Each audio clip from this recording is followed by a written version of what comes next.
This is more than just this campaign. This is a referendum on where we want our country to go on November 3rd, and next year, and the year after that, and the year after that. Qasim Rashid is the breath of fresh air. He is the movement. He is the moment that is going to get this country and help our country heal and move forward to where we should be in 2020. Born to be blue.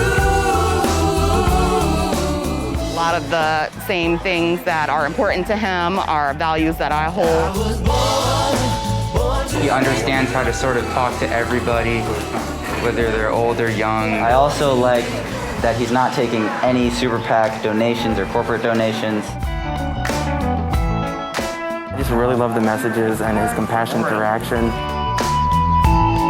He's talking about things like justice and equality, taking care of people, expanding broadband access is something that benefits businesses and private citizens. I'm really excited about the honesty and bravery that he's shown. Qasim supports a really, really positive campaign that focuses a lot on the issue, especially when it comes to the environment and human rights. It was important to see my views reflected in somebody that wanted to support our community. I've got just a few minutes to explain why I'm here and why I want to earn your trust. I don't believe just by showing up here I'm going to earn your trust, but I believe that by being here I can show you guys that I'm sincere in my intent and sincere in my work. I'm a human rights lawyer. I've dedicated my life towards supporting women who are survivors of domestic and sexual violence, working on racial justice initiatives around the country, supporting children from lower income communities to get healthcare and education access, and supporting religious minorities like Christians persecuted for their faith in nations like Pakistan, where I was born. My family came here escaping religious persecution. We came here pursuing what many consider cliche, that American dream, but it was very real to us. It's very tangible to us. And you come to a new country, it's a new language, a new land, a new culture. It would have been easy for my parents to say, okay, you're here, just sit tight and fall in line. My parents weren't about that life though. They're teachers. They told us to get out there and be involved, be engaged. And I would be lying if I said it was easy. It was difficult. Growing up as the only person of color in my school, the only Muslim in my school, it was difficult. And yet on top of that, we fell in hard times. I remember living in Section 8 apartments throughout my entire middle school and high school life, needing food stamps to get by, working since I was 15 years old to make sure we could make ends meet. And the inspiration I found in the civil rights leaders of American history are what pulled me through. Sometimes we look at people like Dr. King and we forget he was only 26 years old when he was president of the Montgomery bus boycott. 26. Claudette Colvin, another icon who worked on the bus boycott, was only 15 years old. Who here has heard of Robert Smalls? Robert Smalls is a legend. A black American born into slavery. At 23, he escaped slavery. But he didn't stop there. He commandeered a Confederate vessel. But he didn't stop there. He learned the secret code book of the Confederates and helped him and himself escape Confederate waters. But he didn't stop there. He joined with the Union Army to fight against the Confederates and help win the Civil War. He didn't stop there either. He went on to run for Congress and was one of the first black Americans to win a seat in Congress. And he started at 23 years old. Ruby Bridges was only 6 years old when she became the first black child to desegregate an all-white school in the South. And so growing up, seeing these vestiges, these revolutionaries, these heroes, it began to click into my mind that I can't sit on the sideline. Muhammad Ali once said that service to others is the rent you pay for your room here on earth. And so my question was, what am I going to do to give back? And for me, that's really why I'm running for office, guys.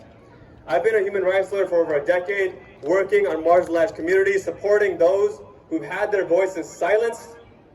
And for me, this is about transforming advocacy into policy. We have people in power right now who refuse to acknowledge there's even a problem. They're too afraid to say Black Lives Matter. They're too afraid to acknowledge police brutality. If a doctor does a bad job, we would say, I need a better doctor. No one says you're anti-doctor.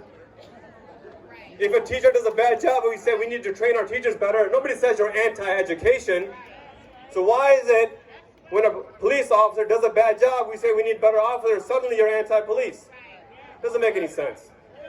I've been spending my time over the last several years meeting with law enforcement officers, meeting with sheriffs, meeting with Commonwealth attorneys, and I can tell you, the bottom line is people want reform. We need to work together.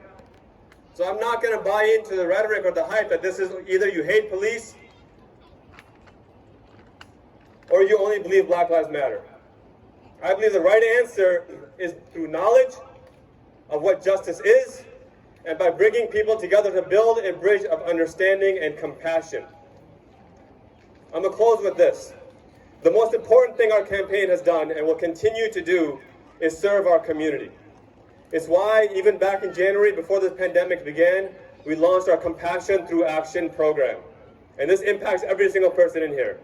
Because what the Compassion Through Action program says, that I don't care what your background is, I don't care what political party you are, I don't care what race you are, if you need help, if you're struggling with food and water access, you need a face mask, you need help applying for unemployment benefits, reach out to us, we will help you, we will provide that support. I'm proud to say that our team of volunteers has so far supported over 1,000 people in our district without taking a single dime. And I'm going to call up the elephant in the room because I've heard the whispers. Do we want an American Muslim in office? What does that mean? Let me tell you what my religion is.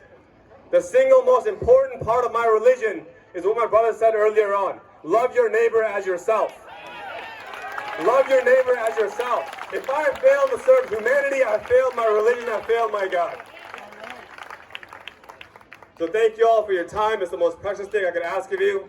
I ask of your prayers for our Commonwealth, for our district, for our country, for each other. God bless you guys. Thank you so much. My commitment to you is to continue to be that public servant and elevate your voices and concerns to bring about that meaningful change.